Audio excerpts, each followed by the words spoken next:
Breast milk science. It's a thing. And it's our thing. We're ByHeart. We're an infant formula company on a mission to get a lot closer to the most super food on the planet, breast milk. Our patented protein blend has more of the important and most abundant proteins found in breast milk. We're the first and only U.S.-made formula to use organic, grass-fed whole milk, not skim. We make our formula in our own factories in Iowa, Oregon, and Pennsylvania, using a small batch manufacturing process that works to preserve the integrity of our ingredients.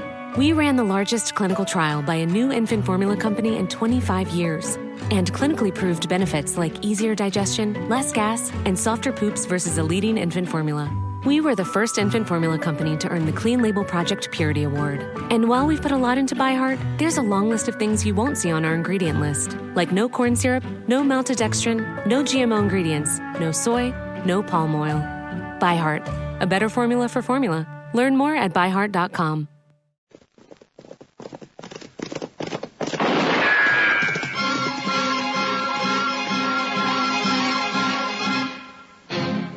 Around Dodge City and in the territory on West, there's just one way to handle the killers and the spoilers, and that's with a U.S. Marshal and the smell of Gunsmoke.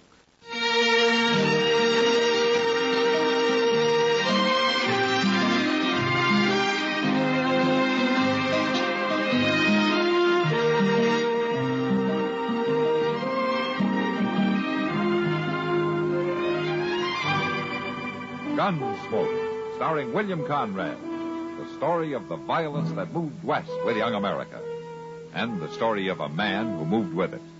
I'm that man, Matt Dillon, United States Marshal. The first man they look for and the last they want to meet. It's a chancy job, and it makes a man watchful and a little lonely.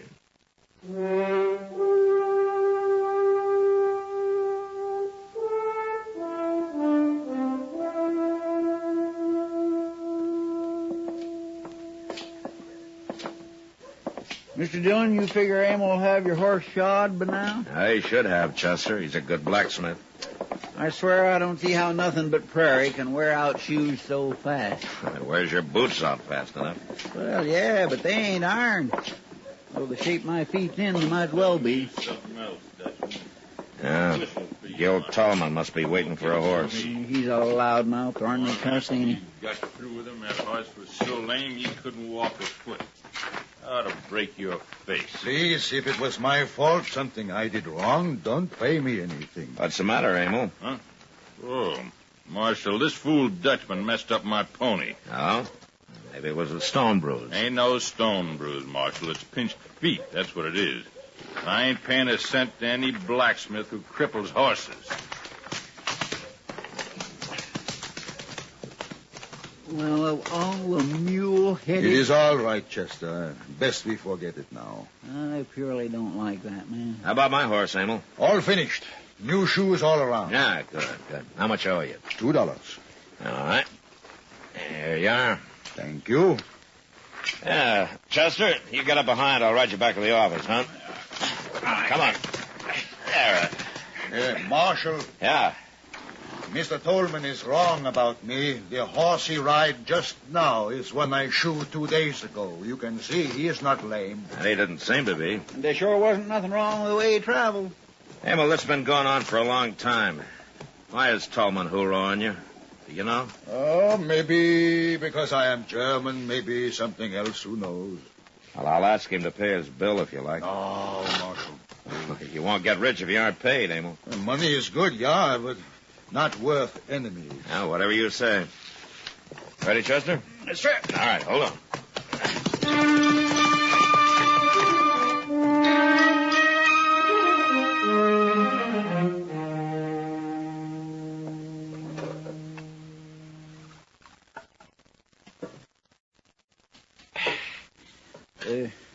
You want some coffee, Mr. Dillon? No, thanks, Chester. Say, you know what Lily Langtry's going to be in here in a couple of weeks? Oh, how do you know? Well, Mr. Hipple over at the Opera House told me. And in case I don't get to see her, he's going to let me have one of them big picture posters. He is, huh? The Jersey Lily. My, I sure would like to be tall hog at that tall. Hello, Mac.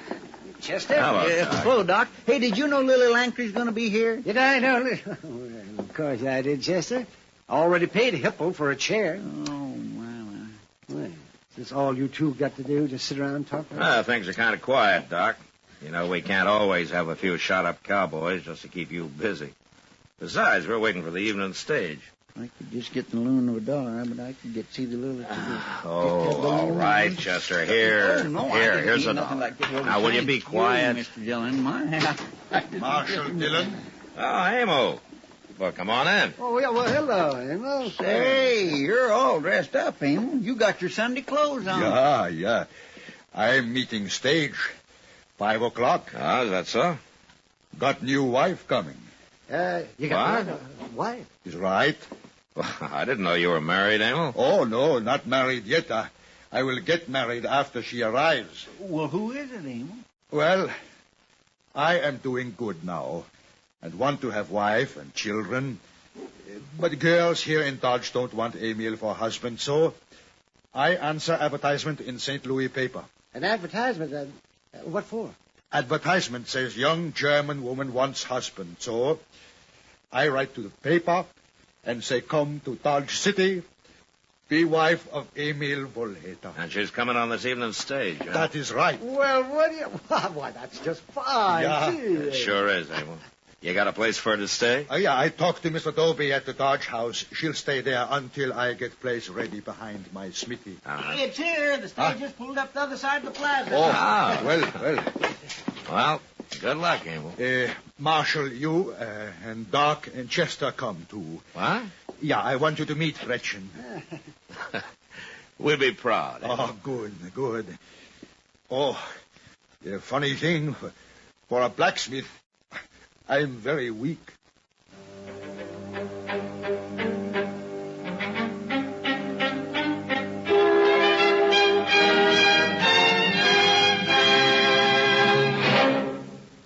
Elijah Cuddlestone was his name, and politics was his game. I'd like to quote him briefly, if I might. I don't care what my colleagues say. It's my constituents that count. Constituents, that is. The folks who put me in the office. Now, I'll filibuster for them. Filibuster, I say. I'll talk the issue into the ground. Into the dust, that is. I'll delay it till I fall from exhaustion. Till I collapse, I say. Well, that's how Elijah used the word filibuster. You know how it came to be a part of our political language? Well, here's the story. In the 17th century, the buccaneers who infested the West Indies and Spanish-American coast were called freebooters. Freebooter coming from the Dutch free, meaning free, and bout, meaning booty.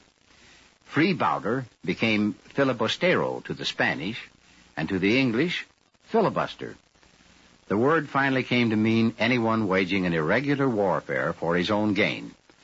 Now, a filibuster may be conducted by a congressman who speaks interminably to wage war or a delaying tactic against the legislation which he opposes.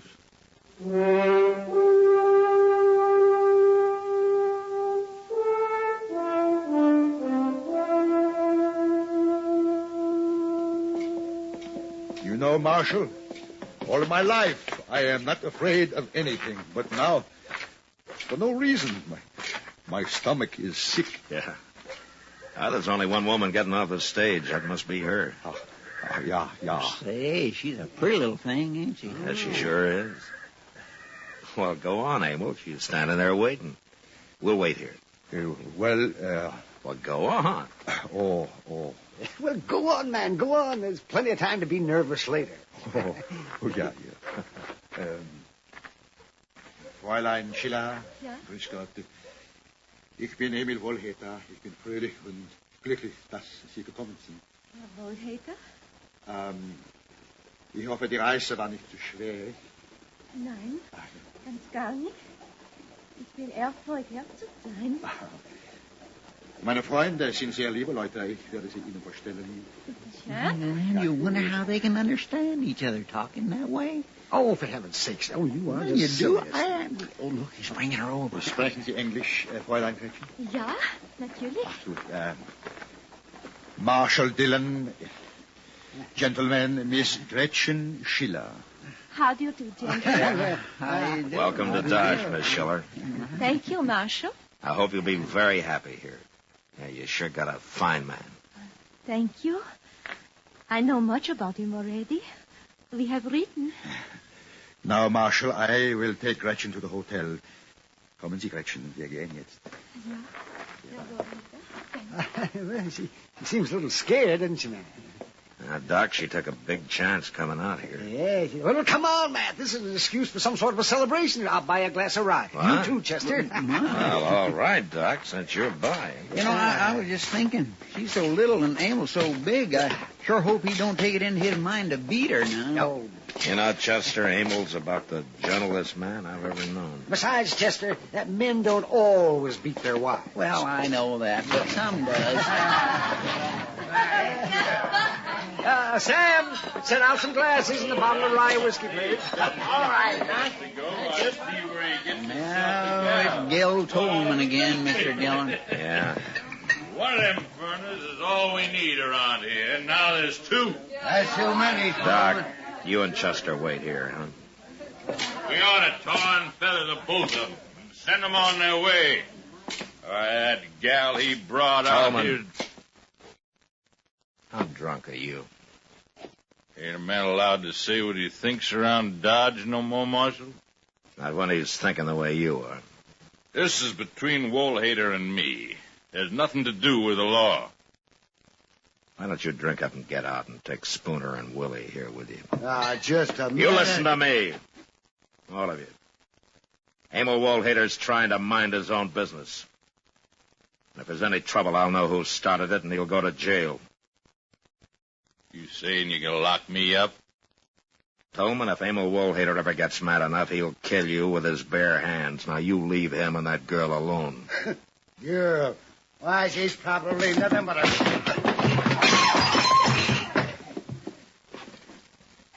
All right, Tolman. You and Spooner carry Willie out of here. Okay, Marshal. We'll go.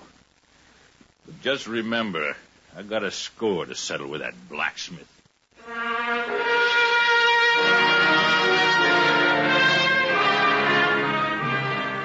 By the end of the next week, Emil Woolhater had finished fixing up the little room out behind his smithy.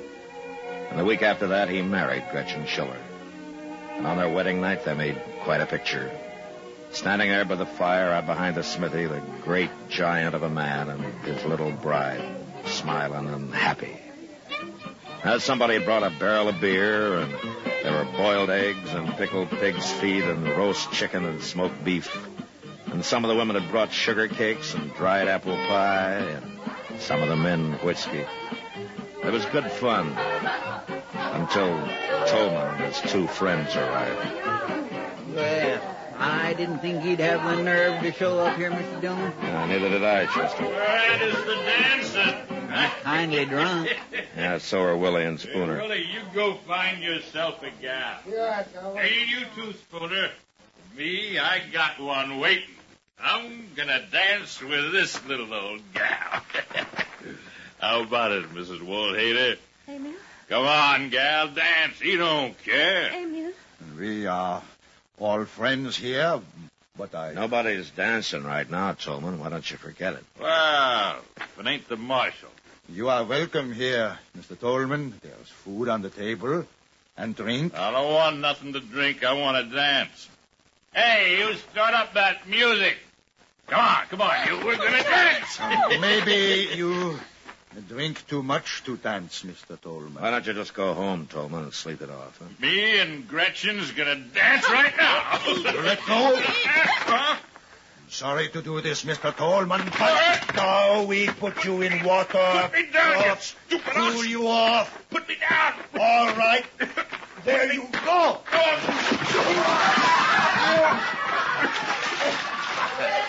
Well, that'll quiet him some, Emil. Well, it's better than hurting him, I think. You filthy Dutchman. Oh, I'll pay you back for that. Come on, Willie.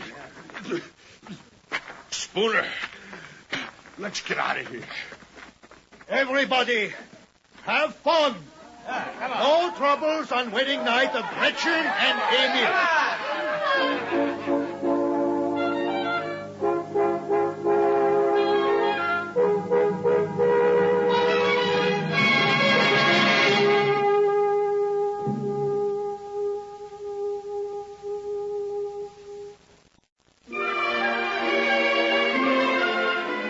Hometowns in America have a lot in common, and yet they're each one of a kind.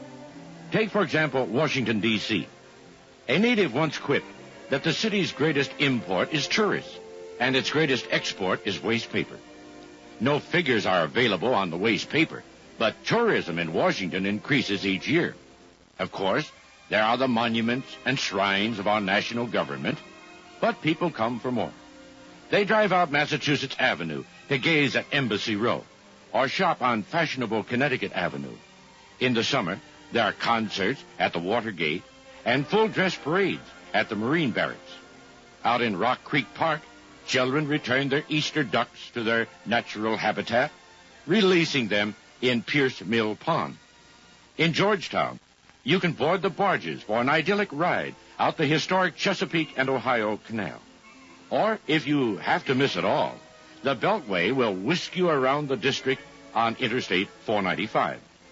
But if your hometown is Washington, you already know this. We only wanted to remind you. It's still there.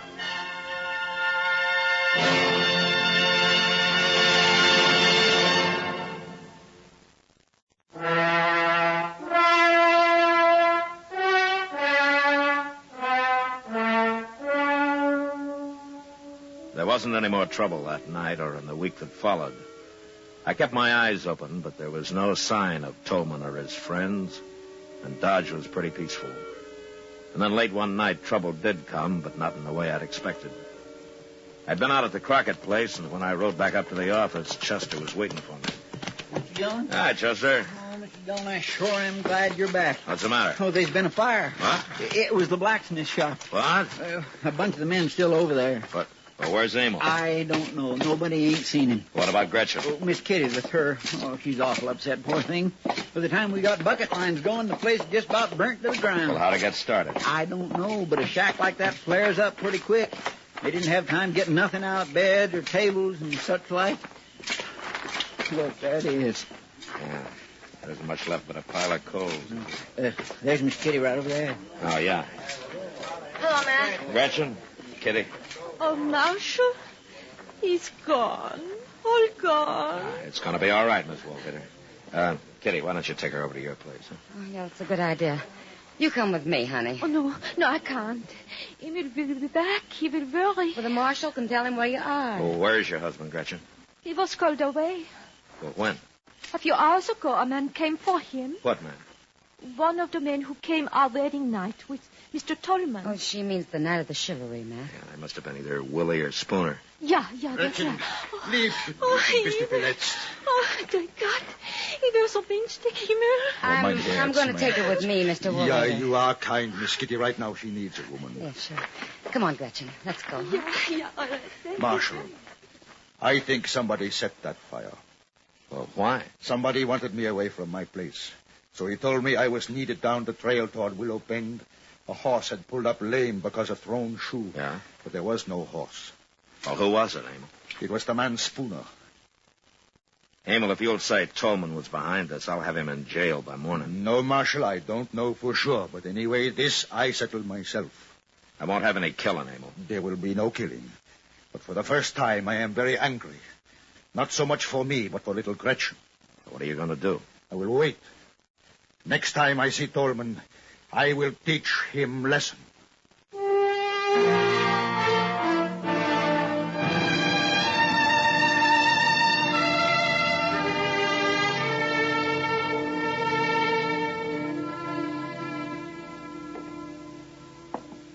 Mr. Dillon, Yeah, what is it, Chester?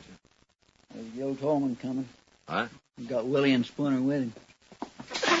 Oh, come on, Chester. Let's step out onto the porch, huh? I think we might need a little fresh air. Yes, sir. Here, look at the three of them walking right down the middle of the plaza. There's Emil across the street waiting for him. Yeah. Hey, Tolman! You and your boys come over here. Why, sure, Marshal. What do you want? Old man. That crazy Dutchman. All right, Tolman, all of you, drop your guns. Now, just a minute, Marshal. Drop them, I said. Come on. That's better. Now, gentlemen, I think the blacksmith wants to talk with you. What? Mr. Tolman, I don't mind when you don't pay me for work. I don't mind when you are a little drunk. But when you do something to hurt my Gretchen, I mind very much. What are you talking about? I am going to fight you, Tolman. You lay a hand on me, Spooner and Willie here will tear you to pieces. I don't want to fight other men, but if they try to stop me, it's too bad. You're crazy. No, just very angry. Boys, get the Dutchman.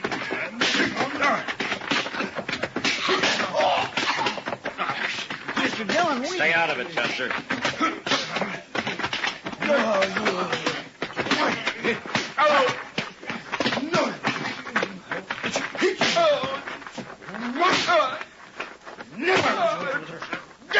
All right, Emil. All right, Emil, that's enough. Stop it, Emil. Yeah. Chester, run up and get Doc. Huh? I'm right here, Matt. I saw the whole game. Oh, my, what a beautiful fight. Oh, that was a beautiful thing. All right, some of you. There. Will you help Doc carry these 3 men up to his place? Yes, help me carry it. Just take it like that. Yes, with his feet. Careful now, careful. Watch their heads against the stairs. That's right, boys. That's right. Get that man's face out of the dust there. That's it. My gracious alive, I never seen nothing like it. Emil, you want Doc to have a look at you? No. No worse than chewing Missouri mule. No, Marshal. No, I go to Gretchen.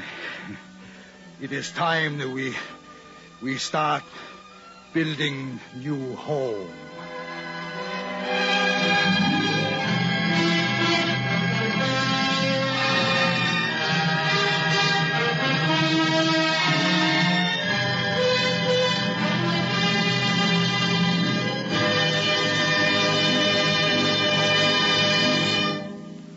With your permission, I'd like to quote an excerpt from a speech by that old political character, Elijah Cuddlestone. And I say, we've stated and declared, that is, that pork barrel appropriations are not going to be our salvation. We must, I say, we have to get up on our hind legs. I mean, you stand up and fight for our own improvements. The pork barrel is for loafers. I mean, the greedy and the weak, that is. That term, pork barrel, you know what it means? Well, pork is fat, and fat for hundreds of years has meant plenty, abundance. Ye shall eat the fat of the land. About 100 years ago, in the halls of Congress, fat, meaning lucrative or rewarding, became pork. And about 50 years ago, when congressmen sought larger appropriations for such things as bridges, harbor or river improvements, public buildings, and so forth, to impress their constituents, they were accused of seeking pork barrel appropriations.